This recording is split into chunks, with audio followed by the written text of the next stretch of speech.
నిజమైన నాయకత్వం అధికారంలో కంటే కూడా ప్రతిపక్షంలో ఉన్నప్పుడే మన నిజమైన నాయకత్వం బయటపడుతుంది.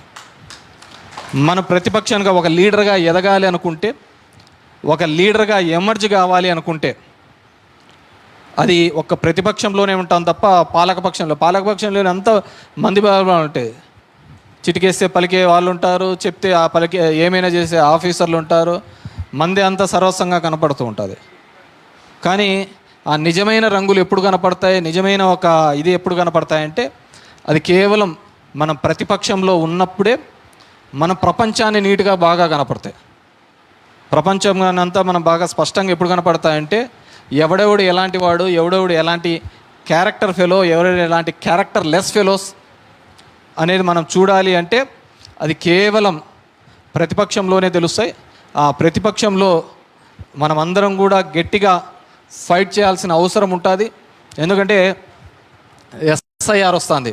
ఈరోజు పొద్దున్నే వచ్చేటప్పుడు చూసిన కిమ్ము 99.3 ఓట్ల మెజార్టీతో గెలిచినాడంట.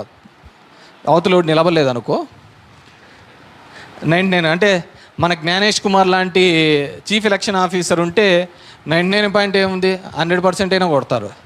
దానికి ఏముంటుంది? ఇంతకుముందు మన శివ చెప్తా అండే మనకే తెలియదు ఏ ఊర్లో ఎంత వచ్చా అంటుంది ఏందని. బయట నుంచి వచ్చిన పొద్దుటూరులోనికి వాడో కర్నూలులోడు వాడు చెప్తున్నాడు మనకంటే ముగ్గురు. మా ప్రకాశ్ వచ్చి చెప్తున్నాడు మనకంటే ముందు వాళ్ళే రాసుకొచ్చినారన్నా ఇవన్నీ చెప్తున్నారన్నా అని కౌంటింగ్ దాంట్లో నుంచి. సో ఇవన్నీ ఇప్పుడంతా జరిగేదంతా ఎలాంటి ఎలక్షన్ జరుగుతుందో మనం చూస్తున్నాం. ఈవీఎం మాయలు ఏ విధంగా ఉన్నాయి, టెక్నికల్గా ఏ విధంగా ఉన్నాయని. నువ్వు ఒక దాని మీద మాట్లాడినాం అనుకో, ఇంకా దాని మీద దేవుడి మీద రుద్దుతారు. మనమంతా దేవుని నమ్ముకొని పోతాం, మనశ్శాంతిగా ఉండాలా, బాగుండాలా అని. కానీ దేవుని నమ్ముకొని బాగుపడిందంటే వాళ్ళు ఒకటే. ఆ విధంగా నిన్న నేను గ్యాస్ సిలిండర్లది చేశాను. నాది ఎలా యుద్ధం జరుగుతుందని. యుద్ధం జరుగుతుంది అందరికీ తెలిసినదే. అని నేను డిమాండ్ చేసినది ఏంది, లాస్ట్ టైం రాజశేఖర రెడ్డి గారు ఉన్నప్పుడు పెరిగిన 50 రూపాయలని రాజశేఖర రెడ్డి గారు గవర్నమెంట్ భరించింది. ఈరోజు ప్రజల మీద ఎందుకు రుద్దుతున్నారు? ప్రజల మీద ఎందుకు రుద్దుతున్నారు 65 రూపాయలు అనేది? గతంలో డాలర్ వాల్యూ, బ్యారెల్ వాల్యూ ఎంత ఉందో 2015 కిందట ఈరోజు అంతే ఉంది. మరి ఎందుకు డీజిల్ రేట్లు, పెట్రోల్ రేట్లు పెరిగినాయి అనేది నా క్వశ్చన్. సో కాబట్టి ఇవన్నీ కూడా మనమందరం కూడా రాబోయే ఈ 3 సంవత్సరాలు కూడా, ఇంతకుముందు చెప్పా, ఇంక మూడు న్యూ ఇయర్లు అయిపోయినాయి, ఇంక మిగిలినది 2 న్యూ ఇయర్స్. దానికేమి అది అలా మనకు తెలిసి తెలియకుండానే 3 సంవత్సరాలు అయింది. మీ 5 ఏళ్ళ టైం కూడా అయిపోయింది. సో మనమందరం కూడా ఆ విధంగా ప్రజల తరపున పోరాడాలి, ప్రజల తరపున నిలబడాలి. వాళ్ళ కష్టంలోనూ ఇబ్బందులోనూ కూడా మనం వాళ్ళకు తోడుగా ఉండాల్సిన ఆవశ్యకత ఉంది. కాబట్టి మీ అందరినీ కూడా ఈరోజు వైఎస్ఆర్ కాంగ్రెస్ పార్టీకి నాకు తోడుగా నిలిచిన మీ అందరికీ కూడా మరొకసారి పేరు పేరున ధన్యవాదాలు తెలియజేసుకుంటున్నాం. ఈ గుడ్ మార్నింగ్ ధర్మవరం అనే కార్యక్రమం కొత్తగా మిగతా వాళ్ళకు ఉండొచ్చు, కానీ మనకు అంతా పాతదే. నేను రోజు తిరిగేవాడిని, సుప్రియ తిరిగేది, కృష్ణ తిరిగేవాడు. రోజుకు మన కాల్ సెంటర్ నుంచి 1000 మందికి ఫోన్లు పోయేటివి. ఏమ్మా ఏదైనా సమస్య ఉందా అని, ఎవడైనా మిమ్మల్ని డబ్బులు అడుగుతున్నాడా అని చెప్పేసి అని ప్రతిదానికి పోయేవాళ్ళు. మేము అడిగేవాళ్ళం, మా ఆఫీస్కి వచ్చేవాళ్ళు. ఎక్కడే కానీ ఒక ఇబ్బంది జరగకూడదు అని చేసేవాళ్ళు. మా గుడ్ మార్నింగ్ ధర్మవరంలో చాలామంది కౌన్సిలర్లు మేము వచ్చినప్పుడు వాళ్ళు ఏదో ఒకటి అడుగుతారు, ఈ అప్పు ఏదో మా దిక్కు బిర్రుగా చూస్తాడు ఇవని చెప్పేసి చాలామంది సమస్యలు లేకుండా మీరే చేసుకుంటూ పోయినారు. నేను ఒకరోజు ముందు వచ్చానంటే ముందు రోజే అన్నీ ఏది లేకోకుండా ఆడ చేసుకునే కార్యక్రమానికి వచ్చినారు. వాళ్ళు ఏదో అంటాం, నేను ఏదో ఒకటి వాళ్ళని అనడము, అది చూసి వాళ్ళు మిమ్మల్ని అనడం, ఎందుకు ఇవన్నీ అని చెప్పేసి. సరే, మనం 6:30కు తిరుగుతూ ఉంటుంది. అది ఎట్లా తయారైందంటే పోయే కొద్దీ వానికి సమస్యలు ఏంది లేవు, వానికి ఏదైనా ఉన్నాయి. మనం అడిగేవాళ్ళం, ఏమ్మా ఏదైనా సమస్య ఉందా పెద్దమ్మా, ఏమైనా సమస్య ఉందంటే వాడు బ్రషింగ్ చేస్తా అంటాడు, సగం చేయొచ్చు, కూర్చోండాడు, ఆధార్ కార్డు తెచ్చా లోపల పోతాడు, వంత లోపల వాడు నిక్కర వేసుకొని వాడొకడు బయటకు వచ్చాడు, చెడ్డి లేకుండా ఇంకో పాప వచ్చా అంటారు. ఇవన్నీ చూసి మా పుణ్యకాలం అంతా 20 సంవత్సరాలు ఈయనకే అయిపోయింది. దీనికే అయిపోయింది. అంటే ఎందుకు చెప్తున్నా అంటే 20 years ఆఫ్ మై వాల్యుబుల్ నా లైఫ్లో ఉన్న 20 సంవత్సరాల యొక్క వాల్యుబుల్ లైఫ్ నేను ఇదే ధర్మవరంలో ఇక్కడే తిరుగుతూ ఇక్కడే చేసుకుంటూ అయిపోయిన సందర్భం.